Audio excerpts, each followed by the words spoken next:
Sarah and welcome back to my channel. This is Like So Amazing and I'm here to talk to you today about the things that I made during the month of July. Now I didn't have that much time during July to sew, I had quite a busy month, but I did actually manage to get quite a few things done, so I'm going to talk you through them. Firstly, I'm going to start with what I'm wearing now. You may have seen a recent blog post that I've done on my love affair with the Linden sweatshirt, so it's the Grainline Studios Linden. So I think this is maybe my 6th one that I've made. So this is this beautiful cat fabric, really fun. It's from Sewisfaction, so I'll leave a link below. So it's a sweatshirting, so really fluffy and comfy. I made the short sleeve version, you can see here, so it's turned under and then cover stitched, and the same with the hem, and then the neck is just a black rib neckband. Sewed up really quickly in sort of like an hour and a half or something like that, maybe less. Really pleased with how it's turned out, and it's really perfect for weather like this where it's just kind of can't make up its mind. It's, you know, I think summer's gone now, so this is perfect for when it's still a bit warm, but you need something cozy on.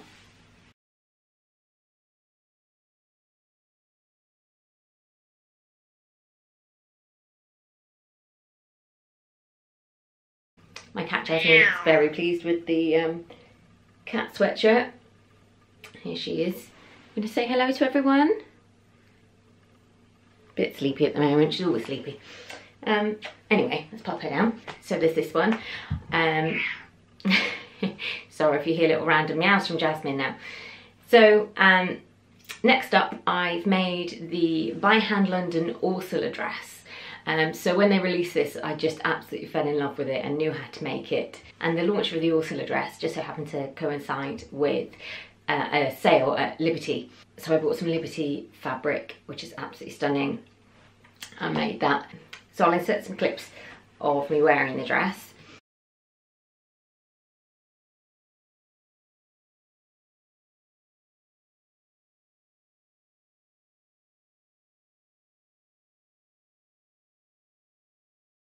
But here's the print, so close up so you can see it. I did line it, I lined the bodice with just a black cotton lawn. I was a little bit worried that I was going to run out of fabric, but actually I needed much less fabric than the pattern called for. And it's so easy to wear. It's just sort of almost you put it on like an apron, you tie it at the front. So it's really lovely. I've had lots of compliments on it when I've worn it. Yeah, so super pleased with that one. And it's perfect for work or if you were going to a wedding or something like that. Really lovely pattern, definitely recommend you make it. Making it in the cotton lawn was really easy as well because it wasn't slippy or anything. I was a little bit over working with viscose and slippery fabrics, just with them moving and having to pin everything so carefully.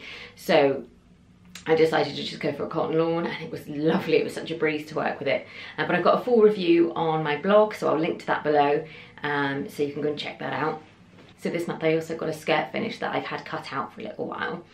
So this is the Salinas skirt.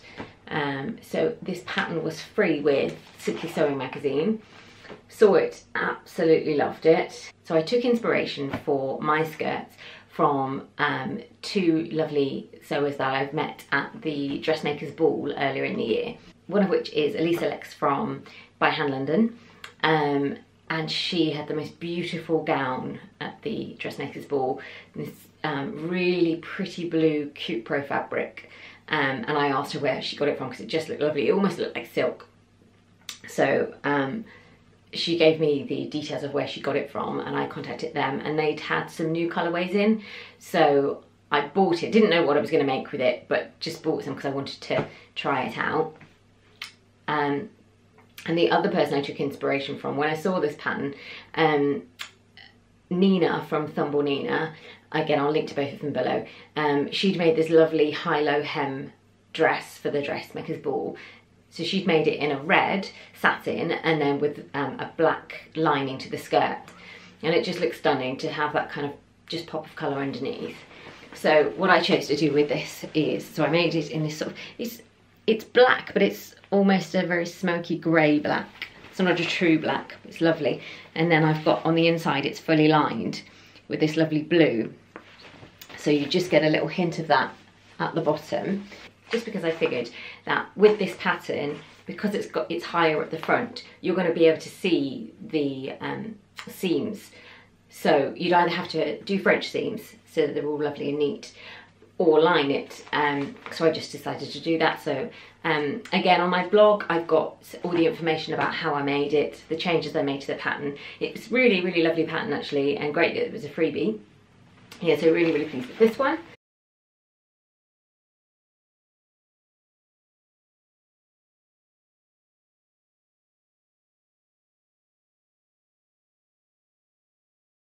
And to go with it, I've made yet another Agnes top. So this is a Tilly and the Buttons Agnes top.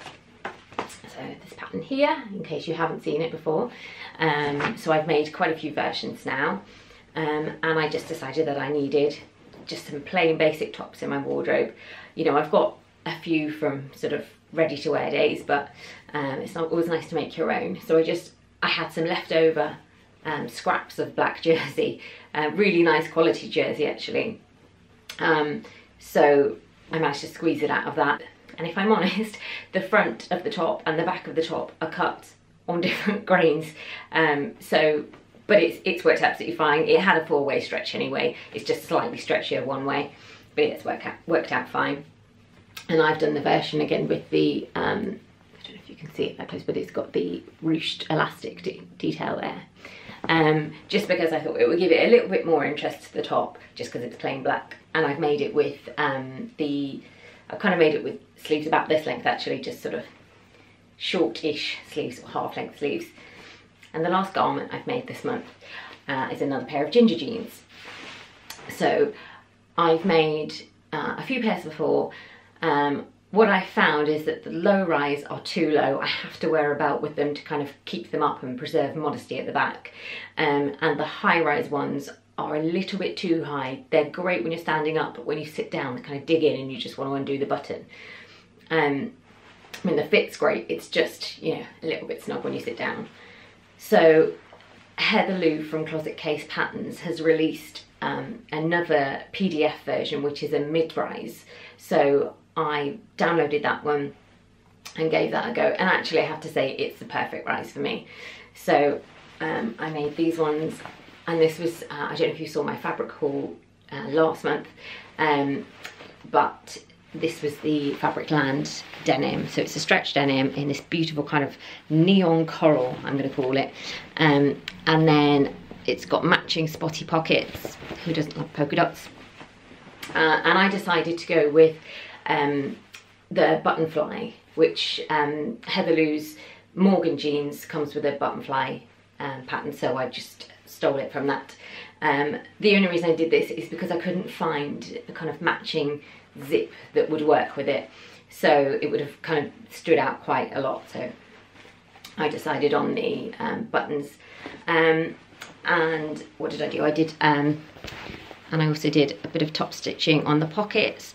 So I was a bit inspired by Lauren from Guthrie Garney's recent tutorial on the ginger jeans. So I just did a simple design on the pockets, and the top stitching thread I used, I actually really struggled to find a matching thread. So I went with, it's actually red, I don't know if you can see it there, but the tone is absolutely right for this coral. So it doesn't stand out that much. In fact, it blends in really nicely. So yeah, really pleased with that.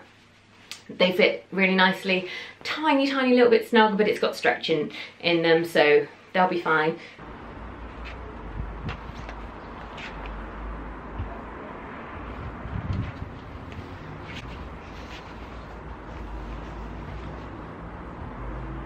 And I haven't actually hemmed them. I've just rolled them up because they're quite summery, so I'm probably going to keep them as, you know, a 3/4 length jean. Anyway, so that's the things that I've made to wear. So I have made a couple of other bits that I've been pattern testing for other people. I can't show it at the moment because the patterns haven't been released, but as soon as they are, I'll update you in future videos. But the other thing I've been doing, I decided to make some cushions for our lounge. So change the colour scheme in here. So I was actually inspired by this cushion, which I did not make, but I just love the greys and the yellow. So bought this and worked around it. So I haven't quite finished yet. I'm going to still make a couple more. But I got this beautiful Orla fabric from Dunelm. And so I got the 2 different colourways. So one is the mustard and the yellow. And I just made a really simple cushion with just a zip on the bottom. But nice pattern matching.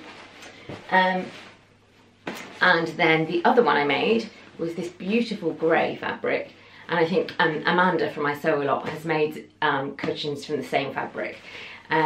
So I chose to make this one with piping around it as well. So I just had a grey fabric that I used for that. Beautifully pattern matched on the back, so the zips on the middle there. Yeah, really pleased with that.